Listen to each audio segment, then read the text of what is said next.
अस्सलाम वालेकुम। आप देख रहे हैं प्रोग्राम थिंक पाकिस्तान। मैं हूं आपकी मेज़बान उज़्मा नौमान। आज़ाद कश्मीर में हालात अच्छे नहीं हैं। 9 जून से आज़ाद कश्मीर में एहतजाज का एक सिलसिला जारी है। आज 53 रोज़ के बाद मुज़फ़्फ़राबाद में इंटरनेट सर्विस बहाल हुई है और इस बीच में इंतखाबात के पहले मरहले के बाद हम देख रहे हैं कि सियासी गर्मा गर्मी और बयानबाजी भी अपने उरूज पर है। एक तरफ बिलावल भुट्टो इंतखाबी धांधली का शोर मचा रहे हैं तो दूसरी तरफ वो ट्रूथ और रिकन्सिलिएशन कमीशन की तजवीज़ भी दे रहे हैं ताकि कशीदगी में कुछ कमी आ सके। पीपल्स पार्टी की तरफ से आज़ाद कश्मीर असम्बली में एक करारदाद जमा कराई गई है जिसमें ख्वाजा आसिफ और पाकिस्तान के दीगर वज़रा की जानिब से दिए गए बयानात की मज़म्मत भी की गई है और शहबाज शरीफ साहब से ये मुतालबा किया गया है कि इन बयानात का नोटिस लिया जाए क्योंकि ये बयानात जो आज़ाद कश्मीर के हवाले से दिए गए हैं उन्हें गैर जिम्मेदाराना करार दिया गया है। इसके साथ साथ आज एक बड़ी अहम मुलाकात हुई है सदर आसिफ अली जरदारी से मोहसिन नकवी साहब की बिलावल हाउस कराची में। इस मुलाकात के हवाले से भी हम कुछ गुफ्तगू करेंगे और इंतखाबात का दूसरा मरहला अब मुज़फ़्फ़राबाद डिवीज़न में 2 अगस्त से होना है। सवाल ये है कि इन हालात में जो इंतखाबात हो रहे हैं उससे क्या आज़ाद कश्मीर के जो मसाइल हैं, जो मामलात हैं वो हल हो सकेंगे या मामलात मज़ीद पेचीदगी की तरफ जाएंगे। दूसरी तरफ हम अपने मेहमानों से आज ये भी जानने की कोशिश करेंगे कि इस वक्त आज़ाद कश्मीर में जो सूरत हाल है क्या कोई दरमियानी रास्ता ऐसा निकाला जा सकता है कि उसका हल मुमकिन हो। प्रोग्राम में आज मेरे मेहमान हैं सीनियर सहाफ़ी और तज्ज़ियाकार माजिद निज़ामी और एंकर पर्सन और तज्ज़ियाकार अब्दुल मजीद साजिद साहब। माजिद निज़ामी साहब, सबसे पहले आपकी तरफ आऊँगी। आप क्या समझते हैं आज़ाद कश्मीर में जो सूरत हाल है वो इस नहज पर क्यों कर पहुँची? जी बहुत शुक्रिया। तो इसमें 2-3 बड़ी अहम वजूहात हैं जिनको डिस्कस करना चाहिए। और अगर साजिशी थ्योरियों की बात ना की जाए, प्रैक्टिकली ये बात की जाए कि वहां पर क्या क्या वजूहात थी, तो फिर मसला समझने में आसानी होती है। जी। ज्यादा दूर की बात नहीं है। पिछले 20 साल की अगर हम पॉलिटिक्स को उठा के देखें, पता चलता है कि 20 साल के अंदर 4 प्राइम मिनिस्टर्स होने चाहिए थे आजाद कश्मीर में। असूलन तो 4 होने चाहिए थे, हम्म। लेकिन ये तादाद 10 से ज्यादा है। इससे पता चलता है कि वहां पर पॉलिटिकल स्टेबिलिटी नहीं थी, गैर मुस्तहकम और नापायदार पॉलिसीज जो हैं वहां पर बनाई गई। मरकज में हुकूमत बदलती थी, वहां पर फॉरवर्ड ब्लॉक बनता था और उससे हुकूमत तब्दील हो जाती थी। ठीक। फिर दूसरी बात यह है कि जो इससे भी इम्पोर्टेंट है वो गुज़िश्ता 3 से 4 साल की पॉलिटिक्स है। उसमें भी हम यही देखते हैं कि जो प्राइम मिनिस्टर्स हैं वो तब्दील होते जाते हैं। हम्म। कय्यूम नियाजी थे, उनके बाद सरदार तनवीर इलियास को लाया गया और उसके बाद फिर चौधरी अनवारुल हक को लाया गया, फिर फैसल मुमताज राठौर को लाया गया। हम्म। अब इसके ऊपर काफी दिनों से मैं ये बात कर रहा था और इस पे राना सनाउल्लाह ने भी इसको तस्लीम किया है कि लास्ट जो गवर्नमेंट बनी है उसके अंदर तमाम के तमाम लोग ऑपोजिशन से निकल के गवर्नमेंट के अंदर शामिल हो गए। हम्म। तो जब आप के पूरे इलाके में, रियासत में ऑपोजिशन नहीं होगी तो एक वैक्यूम क्रिएट होगा। जी। उसकी मैं आपको बड़ी एक आसान मिसाल देता हूँ। हमारे पाकिस्तान की हिस्ट्री में बलूचिस्तान में जो 2008 की असलम रईसानी की गवर्नमेंट थी, हम्म। उसमें 65 लोग टोटल एमपीएस थे। 64 जो है उन्होंने हुकूमत को ज्वाइन कर लिया। हम्म। एक साहब हुकूमत को इसलिए ज्वाइन नहीं कर सके कि उनकी जो है वो खानदानी दुश्मनी थी असलम रईसानी साहब से। हम्म। तो सरदार यार मोहम्मद रिंद साहब जो है वो अपोजिशन लीडर बन के बैठ गए। तो 64 गवर्नमेंट में थे, एक जो बचा वो अपोजिशन लीडर था। उन 64 में से जो 40-45 थे वो मिनिस्टर बन गए। हम्म। बाकी सबको, किसी को एडवाइजर लगा दिया, किसी को स्पेशल असिस्टेंट लगा दिया। उससे क्या हुआ कि बलूचिस्तान के अंदर ऑपोजिशन का एक वैक्यूम बन गया। जी। और उसके बाद फिर हालात किस तरफ गए वो वजाहत करने की जरूरत नहीं है। हम्म। तीसरा इसमें एक अहम नुक्ता जो है वो ये है कि हमें बैड गवर्नेंस, इनकॉम्पिटेंस हम्म। के ऊपर भी जरूर बात करनी चाहिए। हम्म। और उसमें हमें ये देखना चाहिए कि कश्मीर की जो ग्राउंड रियलिटीज हैं वो क्या हैं। हम्म। तो मेरा ख्याल है कि अगर इन 3 चीजों पे हम बात करें तो मसले की समझ आ जाती है कि मामला इस हद तक आगे क्यों बढ़ा है। ठीक। साजिद साहब, यही सवाल आपसे, आप क्या समझते हैं कि इस वक्त आज़ाद कश्मीर में जो हालात हैं वो किस वजह से हैं?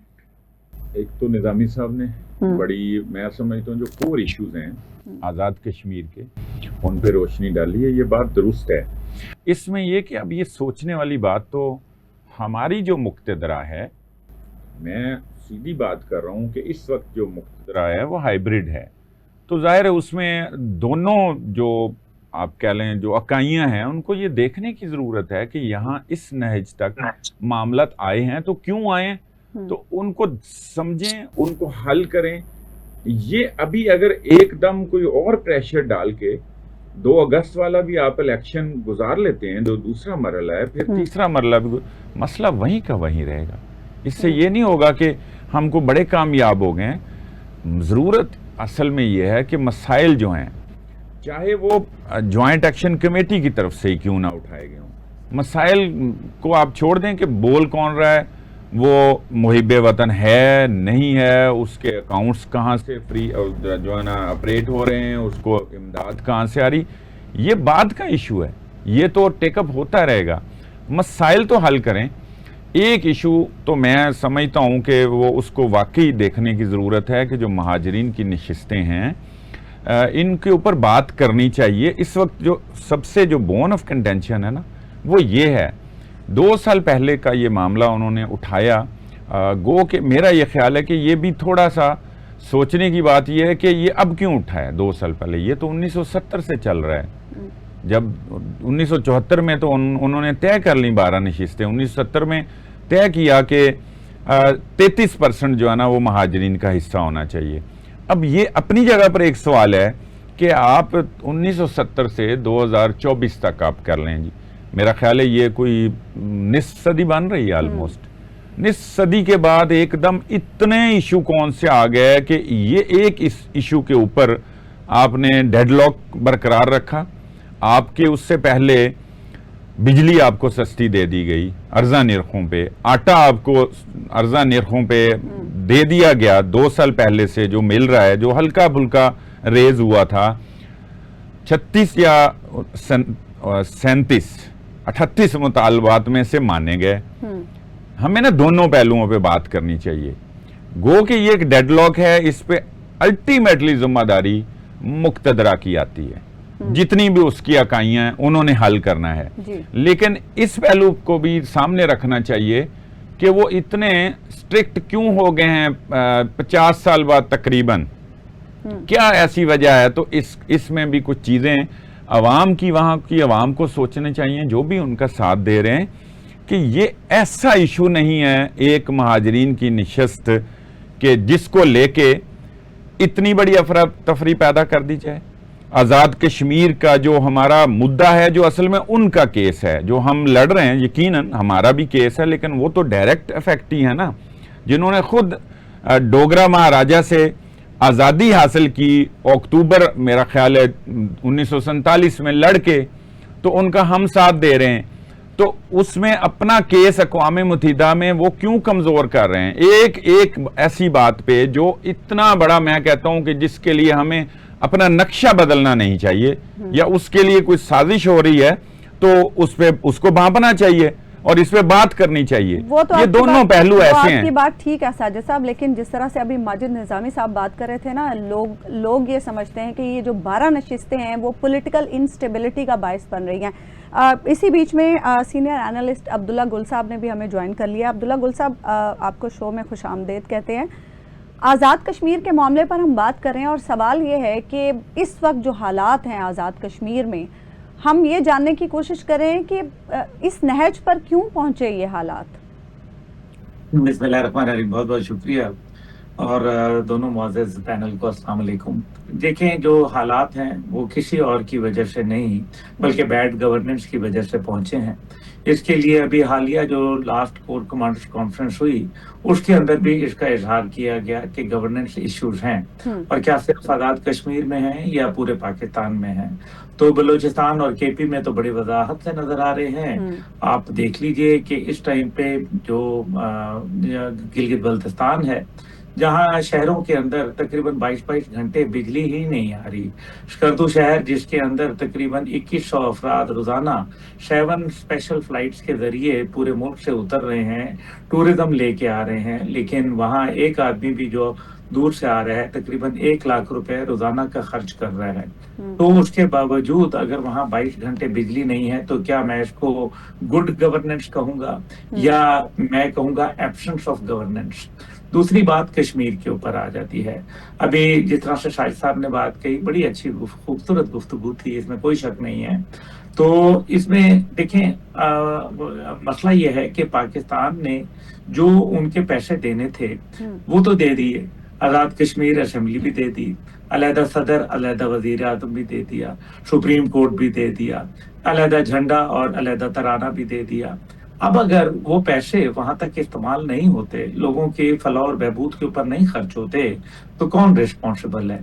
लेकिन प्रॉब्लम यहाँ ये है कि हम ये देखते हैं कि ऐसे जो गलीज किस्म के लोग आते हैं जो पूरे निजाम को दरम भरम करके रख देते हैं, उसके बाद उन लोगों के खिलाफ मुकम्मल कार्रवाई नहीं होती। 7 महीने गुजर गए, आप देख लें कि वहां फैसल मुमताज साहब बैठे हुए थे। फैसल राठौर साहब ने क्या किया, पहले तो ये पता चले, क्या वो एक दफा भी जाके इस धरने को बंद कराने के लिए उन्होंने कोई अमल किया? क्या बिलावल वहां गए? क्या शहबाज शरीफ साहब जो पूरी दुनिया के अंदर अमन पैदा करने की कोशिश कर रहे हैं, और बड़ी अच्छी बात है, तो क्या उन्होंने वहां जाके कोई काम किया? या हमारे जो अहम तरीन लोग हैं, क्या उनमें से इदारों के लोग गए कि वहां धरना किसी सूरत खत्म करा देता? तो ये नहीं हुआ ना। इसका मतलब तो ये है कि मसला तो चाहे जो भी है वो ज्वाइंट अवामी एक्शन कमेटी का है या किसी और का, एक तरफ हम देखते हैं कि टीएलपी को और ज्वाइंट अवामी एक्शन कमेटी को आप कह देते हैं कि जी ये कालादम है। बिल्कुल ठीक, जो भी ऐसा काम करे जो मुल्क की बका और सलामती के खिलाफ हो, उसको कालादम करार दिया जाए। लेकिन एक तरफ 9 मई के वाकयात भी होते हैं। 9 मई के वाकयात के अंदर जो भी मतलब चीजें हैं वो तो सामने ही हैं, लेकिन उसके बावजूद जिनके ऊपर ये इल्जाम लगाया जाता है कि 9 मई किया, वो तो खैबर पख्तूनख्वा में हुकूमत बना के बैठे हैं। तो कालादम क्या उन्होंने, ये टीएलपी ने या ज्वाइंट अवामी एक्शन कमेटी ने जाके जीएचक्यू पे हमला किया, या कोर कमांडर का घर लाहौर में जिना हाउस जला दिया, या आईएसआई के ऊपर हमले किए, या उन्होंने रेडियो पाकिस्तान को नजर आतिश किया? तो ऐसा तो कुछ भी नहीं हुआ, ना उन्होंने बेसिस पे हमले किए। तो देखना यह है कि हमें जो जल्दबाजी के फैसले हैं, क्योंकि अवाम के अंदर एक दिन में इश्तियाल आता नहीं है और एक दिन में जाता नहीं है। 2025 में जो ज्वाइंट अवामी एक्शन कमेटी के साथ बातचीत की थी और जो मुतालबात तस्लीम किए थे, मैं और मेरी पार्टी तहरीक जवानान पाकिस्तान ये मुतालबा कर रहे हैं कि कितने दिनों से, कि जब से ये धरना शुरू हुआ उससे पहले का, कि जनाबे वाला एक आजाद जुडिशल कमीशन बनाया जाए। जुडिशल कमीशन से पता चल जाएगा कि अगर आपने 38 में से चले 36 चीजें आपने मान भी ली थी, तो वो 36 चीजें जो मानी गई तो वो कितने फीसद उन पर अमल हुआ। यानी कि एयरपोर्ट दे दिया आपने, तो एयरपोर्ट के ऊपर यकीनन काम शुरू हो गया होगा, या उसका टेंडर हो गया होगा, या उसका प्रोजेक्ट कॉस्ट 1 जिसको PC1 कहते हैं वो बन गया होगा। और अगर नहीं हुआ तो इसका मतलब है कि आपके वहां उनके साथ वादे वफा नहीं किए गए। दूसरी जाने पुल दे दिए, भाई पुल दे दिए तो वही कितने % काम हुआ, उसके ऊपर टेंडर हो गया नहीं हुआ, वगैरह वगैरह। तो इससे जुडिशल कमीशन पता चल जाए, मेरी एक इजाजत से देखें, इसके अंदर जुडिशल कमीशन से ये भी पता चल जाएगा कि कौन सी चीजें ज्वाइंट अवामी एक्शन कमेटी ने वफा नहीं की और कौन सी हुकूमत ने वफा नहीं की। लेकिन पाकिस्तान को क्यों सजा मिल रही है, ये है वो खतरनाक। आपका पॉइंट आ गया अब्दुल्ला गुल साहब। माजिद निजामी साहब, जिस तरह से अभी अब्दुल्ला गुल साहब ये बात कर रहे हैं कि वजूहात में से वजह बैड गवर्नेंस भी है, और वो सियासतदानों को मुरद इल्ज़ाम ठहरा रहे हैं कि सियासतदानों ने अपने हिस्से का काम नहीं किया, इसी वजह से आज हालात इस नहज पर पहुंचे हैं। बिलावल भुट्टो कशीदगी में खात्मे के लिए कुछ तजावीज़ दे रहे हैं। वो कह रहे हैं कि ट्रूथ एंड रिकन्सिलिएशन कमीशन बना लें और उस वक्त तक मुजाहिरीन से भी कहें कि वो अपना एहतजाज रोक दें और कमीशन को अपना काम करने दें। ये तजवीज़ कितनी साइब है और क्या इससे कशीदगी में कमी आ सकती है? देखिए, बिल्कुल इसके ऊपर गौर किया जाना चाहिए। उसकी वजह ये है कि जो आज उनका बयान है कि जी बैलेट नहीं, अगर बुलेट के जरिए आपने हक के हुक्मरानी का फैसला करना है तो वो नामंजूर है। तो ये तो बड़ी वाज़ेह चीज़ है कि ये इसका मसले का हल मुज़ाकरात से ही निकलेगा। ठीक। और इसके अंदर एक और मामला जो इस वक्त खासा पेचीदा है, वो ये है कि वहाँ की जो बैड गवर्नेंस है उसके ऊपर सवाल तो होता है, लेकिन वही पॉलिटिशियन जब इस्लामाबाद से आके गवर्नमेंट चेंज करते हैं तो वो बैड गवर्नेंस पे सवाल नहीं करते, बल्कि वो अपना ग्रुप बनाते हैं और उसके बाद हुकूमत तब्दील करके चले जाते हैं।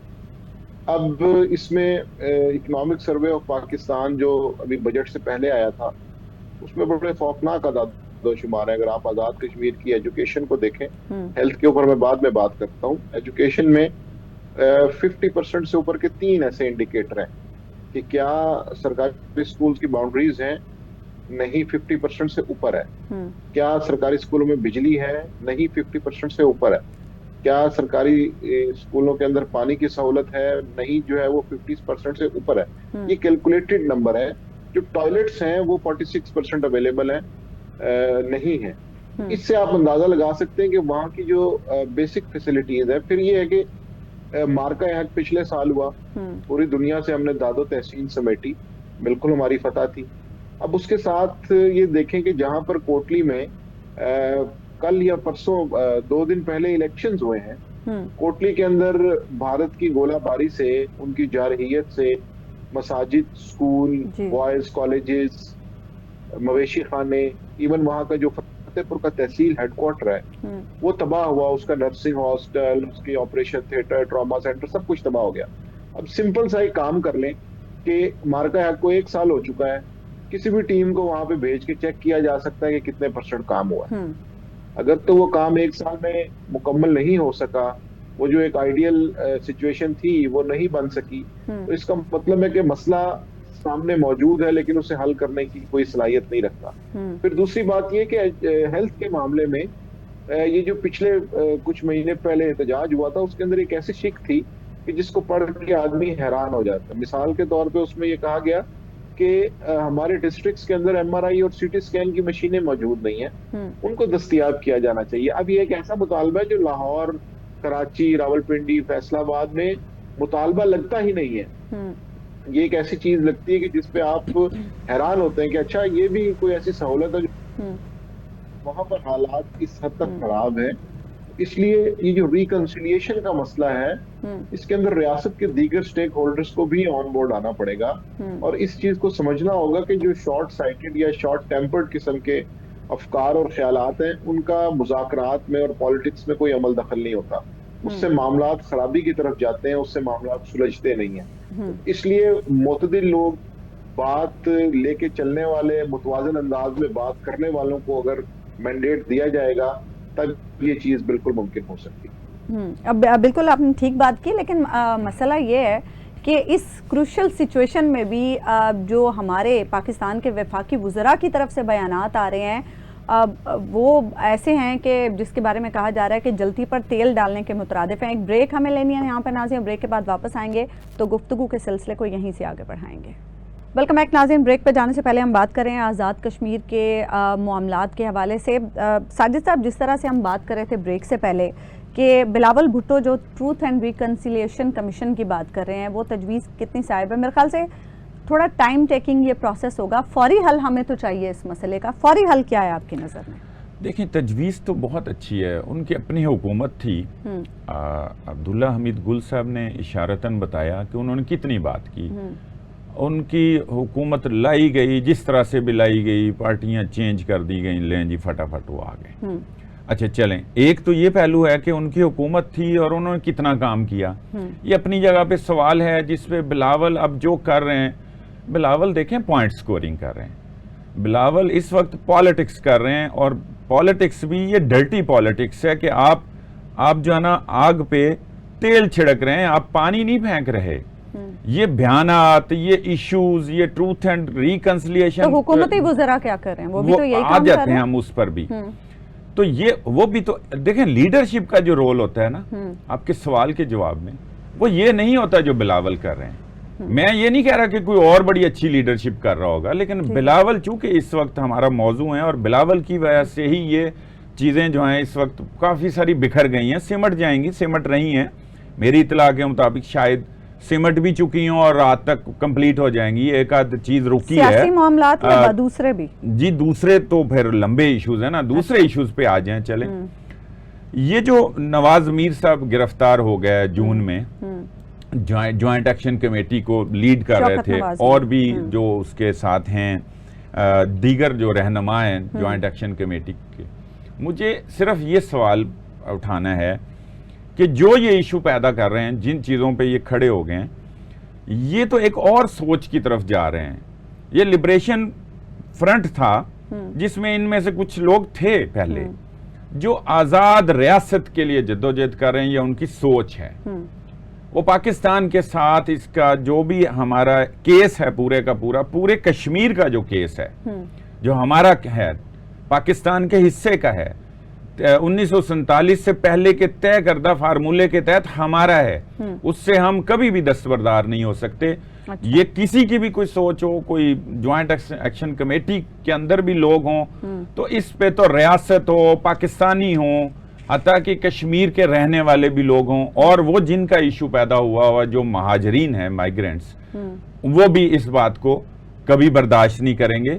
ये तो फिर कौमें जो जिंदा कौमें होती हैं, वो तो हांगकांग, चीन ने आज तक उससे अपने दस्तबरदारी का ऐलान नहीं किया। वो कहते हैं कि ये हमारा हिस्सा है। इंडिया जो है वो उसको अटूट अंग कहता है, तो भाई हमारा भी फिर, हमारा एक अंग टूटा नहीं हुआ, हम कहते हैं फिर दोनों अंग जो हैं वो टूटे हुए हैं और वो हम लेंगे, हमारा हिस्सा है। तो ये असल जो गेम है ना, वो ये है कि ये वो लोग हैं, ये भी मसाइल हल नहीं करना चाहते। मैं मानता हूँ बैड गवर्नेंस है, निजामी साहब ने भी दुरुस्त बात की, अब्दुल्ला हमीद गुल साहब भी दुरुस्त बात कर रहे हैं, लेकिन बंदे देखें कि वो इस नाजुक मौके पे क्या मुतालबात कर रहे हैं और वहां से शरारतें क्या हो रही हैं। जरा हम, ठीक है, हम समझते हैं कोई तशद्दुद नहीं होना चाहिए, कतई नहीं होना चाहिए, हम इसके हामी नहीं हैं, और अगर होगा तो हम इसकी मजम्मत भी कर रहे हैं। और अगर दूसरी तरफ से भी कुछ चीजें हैं, मैं जानता हूं कि कहीं ना कहीं हमारी फोर्सेस की तरफ से उजलत कह सकते हैं, मिसमैनेजमेंट कह सकते हैं, इसको अच्छे अंदाज में टैकल ना करना कह सकते हैं, लेकिन मैं ये नहीं मान सकता कि उनको कोई गुजंत या नुकसान जब तक ना पहुंचाया जाए तो कोई इतना बड़ा मामला भी हो जाता है। चूंकि अभी चीजें बहुत सारी अभी ओपन भी नहीं हुई, ओपन हो भी नहीं रही। मैं कुछ सोर्सेज की बुनियाद पे बात कर रहा हूं, और कुछ बात हम बिला वजह नहीं कर सकते कि जब तक कि वाकई कुछ चीजें स्टेट की तरफ से, हुकूमत की तरफ से आ नहीं जाती, उस वक्त तक हमें बहरहाल एहतियात भी करनी है और जितनी मालूमात है उतनी करनी है। ठीक है अब्दुल्ला गुल साहब, चूंकि ये मामला जो है वो हमारे कश्मीर कॉज से भी जुड़ा हुआ है, आज़ाद कश्मीर का मामला, फौरी तौर पर आप क्या समझते हैं, क्या इसका हल हमें निकालना चाहिए कि ये जो इस वक्त क्योस है, ये जो इस वक्त सिचुएशन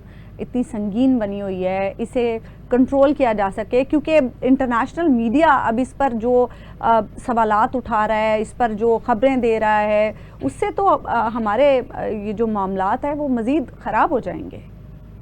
देखिए, इंटरनेशनल मीडिया को तो मौका चाहिए ना, हमें ये भी यही पता तो बात है ना, हमने मौका दिया है। भारत जो है वो हमारा दुश्मन है। आप क्या चाहती हैं, वो तालियां बजाए आपकी तरक्की के ऊपर? ये तो मुमकिन नहीं होगा। A4 राइफल्स का वहां आना, अमेरिकन राइफल्स का, वो कैसे आ रही हैं? या तो वो जाहिर है अफगानिस्तान में जो अमेरिका असला छोड़ गया था दानिस्ता तौर पर, या तो बलूचिस्तान और केपी से स्मगल होके आ रही हैं, लेकिन इतना दूर स्मगल होके आना जरा मुश्किल लगता है। अच्छा। दूसरी जानिब जो है ये भी हो सकता है कि भारत बाकायदा अफगानिस्तान की मार्केट से, क्योंकि आजकल बड़ी दोस्ती चल रही है, वहां से वो खरीद रहा हो और बॉर्डर के पार करवा देता है, जो कि उनके पास आपको पता है बाढ़ लगी हुई है, तो बाढ़ का दूसरा दरवाजा तो उनकी तरफ है ना, वो खोल सकते हैं, हम तो नहीं खोल सकते। इसलिए एक तो ये बात है कि ये तहकीकात होनी चाहिए। दूसरी जो बात है आपने इंटरनेशनल का, अफसोस की बात है कि पाकिस्तान एम्बेसी के सामने अब मुजाहरे हो रहे हैं, और जो कश्मीर के अंदर पहले सूरत हाल मकबूजा में देखने में आती थी, आज वो उन्होंने पलट दी है, और ये तो वो करेंगे, दुश्मन है, इजराइल भी इसमें शामिल है, इसके अंदर अफगानिस्तान की भी कहीं ना कहीं उनकी सलाह है, और इसी तरह से इंडिया तो है ही है।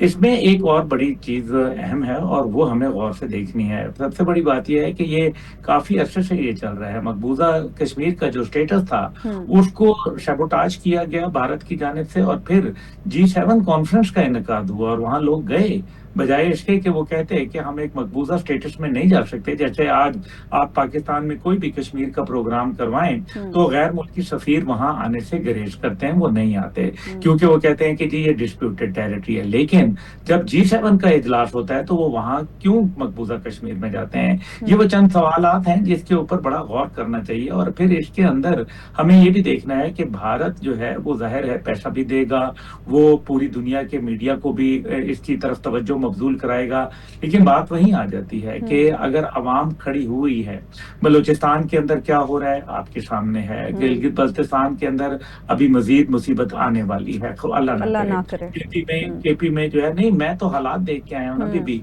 जिस शहर के अंदर 70% लोग, सर्दू शहर है, 70% लोग सर्दियों के अंदर नकल मकानी कर जाएं इस मॉडर्न दौर के अंदर, वहां टेलीफोन ना काम करें, वहां इंटरनेट ना चले, वहां पानी की सहूलत ना मौजूद हो, बिजली वहां हो ही ना, तो आप मुझे समझाएं कि फिर तंग आमद बजंग आमद ही होता है ना।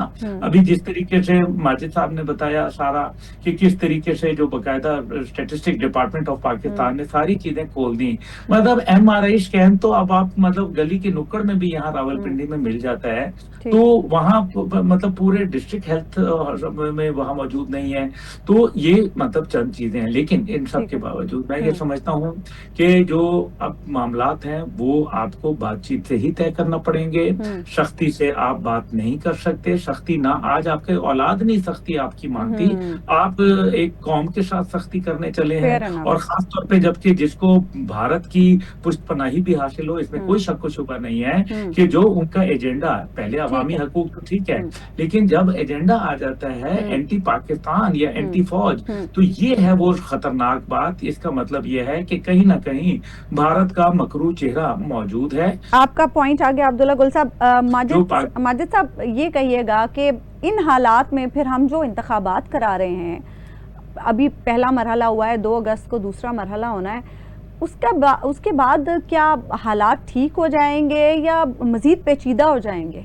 देखिए, इंतखाबात के इनकाद में ही मुझे कोई हुकूमत की नेक नीयती नजर नहीं आती। अच्छा, उसकी 2-3 बड़ी इंपॉर्टेंट रीजंस हैं। एक तो ये है कि जब पाकिस्तान में इंतखाबात हुए 2023 में, ये सारा डिस्कशन हुई, उस वक्त आर्गुमेंट ये बिल्ड किया गया कि देखें मरकज और सूबों के जो इंतखाबात हैं वो अलग-अलग नहीं हो सकते, एक साथ होते हैं, फेजेस में इलेक्शन करवाएंगे तो इलेक्शन जो है उसके अंदर मसला होगा। अब वही फेजेस का इलेक्शन जो है वो आजाद कश्मीर में आप हलाल कर चुके हैं, हालांकि वहाँ पे कितनी सीटें हैं, टोटल 45 सीट्स हैं, 7-8 ऊपर जो है वो मखसूस सीटें हैं। दूसरा इसके अंदर जो सबसे बड़ी मेरा ख्याल है कि नाअहली है इलेक्शन कमीशन की जानिब से, वो ये है कि एक पॉलिटिकल पार्टी की जानिब से सरेआम बसेस का ऐलान भी हो रहा है, और बसेस जो है वो वीडियो सबूत के साथ पहुंच भी रही हैं। उसके बाद जो डिस्ट्रिक्ट गवर्नमेंट मुजफ्फराबाद है उनकी जानिब से एक सादा सा खत जारी हो जाता है कि जी बसेस तो पहुंच गई हैं, लेकिन ये इलेक्शन तक इनको सड़क पे ना आने दिया जाए। तो ये तो एक खुली धांधली की कैफियत है। और तीसरी जो बड़ी धांधली हो रही है वो ये है कि पूरी दुनिया में एक चीज का असूल मौजूद है कि अगर आप फेजेस में इलेक्शन करवाते हैं तो उनके नताइज फेज वाइज जारी नहीं करते। ये बड़ा एक मुसलमान असूल है कि उसके अंदर आप वो सस्पेंस बरकरार रखते हैं ताकि अवाम अपनी राय को एक आजाद तरीके से कह सके, अगले मरहलों पर उसका असर ना पड़े। कि आपने फेज 1 के बाद ही नताइज का ऐलान कर दिया है, और आपने ये मैसेज दे दिया है कि ये पॉलिटिकल मंजरनामा बनने जा रहा है, अब आप देख लें आप उसके किस साइड पे खड़े हैं। तो मेरा ख्याल है कि ये अगर इस तरह के इलेक्शंस होंगे और उसमें जब तहरीक इंसाफ एक बड़ी पॉलिटिकल पार्टी भी मौजूद नहीं होगी, फिर ये है कि वहां पर एहतजाज की भी कैफियत होगी, तो ये एक रूटीन की एक्सरसाइज ही लगती है मुझे। इससे बढ़कर इसके अंदर कोई हक हुक्मरानी या मानी खेज कोई इंतकाल इक़्तिदार मुझे नजर नहीं आ रहा। ठीक है, एक ब्रेक यहाँ पर हम लेंगे नाज़रीन, ब्रेक के बाद वापस आएंगे तो गुफ्तगू के सिलसिले को आगे बढ़ाएंगे। वेलकम बैक नाज़रीन, अब हम बात करेंगे ईरान अमेरिका जंग के हवाले से। तकरीबन 1 हफ्ते के वक्फे के बाद आज अमेरिका ने दोबारा ईरान पर फ़ज़ाई हमले किए और मुतादिद अहदाफ को निशाना बनाने का दावा भी किया जा रहा है। दूसरी तरफ हम देख रहे हैं कि इस जंग के साथ साथ कई और महाज भी खुल चुके हैं। एक तरफ हौसियों ने बाबुल मंदब में सऊदी बहरी नाकाबंदी कर रखी है, दूसरी तरफ इराक में पॉपुलर मोबिलाइजेशन फोर्सेस सऊदी अरब पर हमले कर रही हैं, जिसके जवाब पंजाब में सऊदी अरब ने भी अमेरिका के साथ मिलकर मुश्तरका कार्रवाई की है उनके खिलाफ। अब सवाल ये है कि क्या सऊदी अरब भी इस जंग में एक बाकायदा फरीक बनने जा रहा है, और अगर ऐसी कोई सूरत हाल होती है, क्योंकि दूसरी तरफ हौसियों का मामला भी है, तो उसमें पाकिस्तान का किरदार क्या होगा? क्योंकि पाकिस्तान का सऊदी अरब के साथ दिफाई मुआहदा भी है और पाकिस्तान खुद इस वक्त कई चैलेंजेस में घिरा हुआ है। इस सूरत हाल के फिर रिपरकशंस क्या होंगे, इस पर हम गुफ्तगू करेंगे। अब्दुल्ला गुल साहब, क्या आपको लग रहा है इस वक्त जो हम और मुख्तलिफ महाज खुलते हुए देख रहे हैं मशरिक़ वुस्ता में, क्या अब भी कोई डिप्लोमेटिक ऑप्शन मौजूद है, या ये जो जंग है वो मज़ीद वसी होती आपको नज़र आ रही है? नहीं, डिप्लोमेटिक ऑप्शंस तो हमेशा मौजूद रहती हैं और मेरे ख्याल में ऑलरेडी बैकडोर चैनल्स ऑपरेट कर रहे हैं। ये नहीं है कि नहीं चल रहे, लेकिन सऊदी अरब ने भी बड़ी वजाहत से अमेरिका को बोला, शहजादा खालिद की जो बात हुई है, जो डिफेंस मिनिस्टर हैं, उन्होंने बड़ी वजाहत से कहा है कि हम ईरान के साथ कोई कॉन्फ्लिक्ट में नहीं जाना चाहते, बल्कि हम बातचीत करना चाहते हैं, लेकिन साथ ही साथ अपनी सॉवरेनिटी को भी बरकरार रखना चाहते हैं और ये उनका हक है। लेकिन असल में इस सारे के अंदर जिस तरह से डिप्लीटिंग असला है अमेरिका का, जो इस खित्ते के अंदर खासतौर पे उनकी दो चीजें बहुत उनके लिए ताकतवर थी।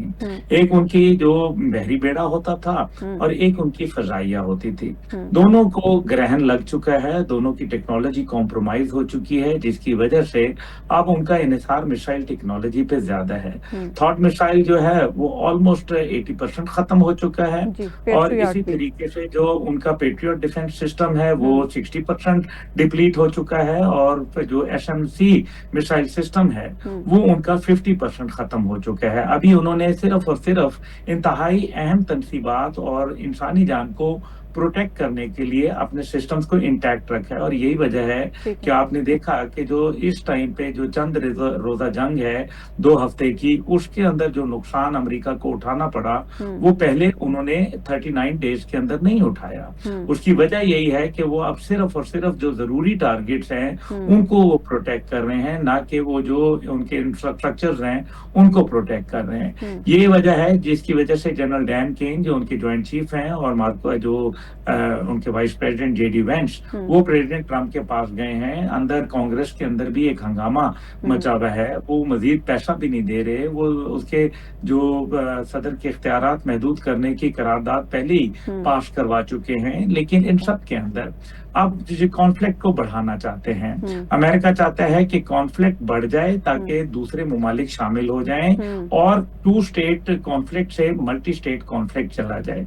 यही वजह है कि वो इसको दूसरे मुमालिक की तरफ डालना चाहते हैं। But I think that the Arab world is very smart और ना ही वो इस किस्म का कोई भी एडवेंचर के अंदर वो अपने आप को डालना चाहेंगे जहां उनका ट्रेड और इकोनॉमी कॉम्प्रोमाइज हो जाए, क्योंकि उनका सबसे बड़ा जो तुर्रा था वो यही था कि उनके मुल्कों में अमन था और इस टाइम पे उन अमन ना होने की वजह से उनकी एविएशन इंडस्ट्री, उनकी ऑयल इंडस्ट्री, उनकी जो IT इंडस्ट्री, उनका जो हॉस्पिटैलिटी इंडस्ट्री और टूरिज्म इंडस्ट्री बुरी तरीके से मुतासिर हुई है। और यही वजह है कि वो लोग ये कह रहे हैं, और ये by the way oil production सिर्फ 30% UAE का जो इन्हिसार था वो ऑयल के ऊपर था, 70% उनका इन्हिसार दीगर इंडस्ट्रीज पे था, जो कि टाइम पे इट स्टैंड्स जेपरडाइज्ड टुडे। इसकी जरूरत इस बात की है कि इस टाइम पे कॉन्फ्लिक्ट को खत्म कराने के अंदर जिस तरह से पाकिस्तान माजी में भी किरदार अदा करता रहा, अब भी कर रहा है, लेकिन दूसरे मुमालिक भी शामिल हैं। इसमें तुर्किया भी अपना किरदार अदा कर रहा है, सऊदी अरब भी है, इसके अंदर कतर भी है और इसके अंदर कहीं ना कहीं मिस्र भी है। लेकिन आप ये देखें कि मिस्र के अंदर जो LPG का जो अमेरिकन जहाज था उसके साथ भी ड्रोन टकराया है। फिर इसी तरीके से जो है दीगर, यानी कि कॉन्फ्लिक्ट जोन को बढ़ाया जा रहा है और शायद ये ईरान भी यही चाहता है कि कॉन्फ्लिक्ट जोन बढ़ जाए ताकि मोर पेन शुड वो जिसको कहते हैं ना ज्यादा तकलीफ कॉज करें, ताकि अरब मुमालिक अमेरिका के ऊपर दबाव डालें इस जंग के खात्मे। ठीक है माजिद, आप क्या समझते हैं, आपकी अंडरस्टैंडिंग क्या है कि ये कॉन्फ्लिक्ट जो है वो मज़ीद बढ़ेगा या फिर अभी भी डिप्लोमेटिक ऑप्शंस जो हैं वो इतने स्ट्रॉन्ग हैं कि मामलात को संभाल लिया जाए? देखिए, अभी तक की सूरत हाल में तो मुझे ये कॉन्फ्लिक्ट बढ़ता हुआ इसलिए नजर आ रहा है कि इसको बड़े स्लो बर्न के ऊपर लेके चल रहे हैं दोनों अतराफ से लोग।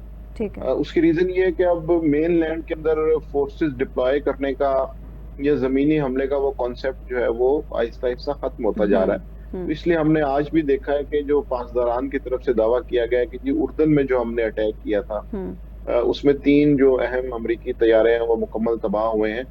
तो इस तरह के जो मिसाइल अटैक्स हैं या ड्रोन अटैक्स हैं वो पैनिक क्रिएट करते हैं, वो क्योस बजाते हैं, लेकिन किसी मुल्क की जो जियोग्राफिकल बाउंड्रीज हैं उनको किसी किस्म का खतरा लाहक नहीं होता। तो इसलिए इस नए वॉरफेयर का नुकसान ये है कि इसको एक लिमिटेड स्केल के ऊपर, एक लो स्केल के ऊपर लंबी मुद्दत के लिए चलाया जा सकता है। इसलिए पाकिस्तान की जानिब से जो कोशिशें की जा रही हैं कि ये फरीकैन को दोबारा इस्लामाबाद मुआहिदे की तरफ लेके आया जा सके, और उसके ऊपर जो बातचीत हो रही है और पाकिस्तान ये कहता है कि जी इस हवाले से जो पायदार और मुकम्मल एहतराम के साथ जंग बंदी जो है वो की जाए ताकि उसके अंदर दोबारा मुश्किलात ना हो। तो ये क्लेम्स जो हैं ये कोशिश की हद तक तो बिल्कुल मौजूद है, लेकिन चूंकि वॉर एक बड़े स्लो और लो पेस पे हो रही है, तो मुझे लगता है कि ईरान भी अफोर्ड कर लेगा, और जो खलीजी ममालिक हैं वो तो डेफिनेटली अमेरिका के ऊपर एक प्रेशर क्रिएट करेंगे, लेकिन ईरान इस लो पेस की जंग को अफोर्ड कर सकता है। तो इसलिए मुझे लगता है कि अभी आने वाले दिनों में इसका सिलसिला चलेगा। साजिद साहब, आपको क्या लगता है, सिलसिला अभी ये चलेगा जंग का? जी चलेगा। अच्छा। इसमें एक पहलू सिर्फ है जो दोनों दोस्तों ने बात की, वो ये कि अमेरिका आहिस्ता आहिस्ता उसका जवाल होना है, और उसका आप ये कह सकते हैं को बहुत तेजी से तो नहीं, लेकिन बहुत पहला जो इम्प्रेशन है ना वो लूज कर गया।